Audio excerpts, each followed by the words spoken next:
দস্যু নিশাচর কই বংশী পালিয়ে গেছে কাকাবু নিহত।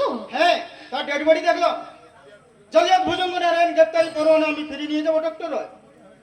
ঘোষালের মৃত্যু সংবাদ আমি আনন্দ সহকারে বলবো, কিন্তু দস্যু নিশাচরের কথা কি বলবো আমার হায়ার অফিসারকে? দস্যু নিশাচরের আস্তানা ওই কঙ্কাল বাড়ি। কঙ্কাল বাড়ি? হ্যাঁ, কঙ্কাল বাড়ি। ঘোষালের সঙ্গে বাগবিতণ্ডা করার সময় সে বলেছে লুণ্ঠিত সম্পদ ওই কঙ্কাল বাড়িতে পৌঁছে দিতে। ওকে ডক্টর রয়, আমি থানায় চললাম। এক্ষুনি 2 ভ্যান সশস্ত্র পুলিশ বাহিনী নিয়ে ঘিরে ফেলবো দস্যু নিশাচরের গুপ্ত আস্তানা, এই অভিশপ্ত কঙ্কাল বাড়ি। ডক্টর রয়, আপনাকে আমার সঙ্গে যেতে হবে। আমাকে? হ্যাঁ, একটা উইটনেসের জন্য আপনাকে প্রয়োজন। আপনি আসুন। আমি প্রস্তুত।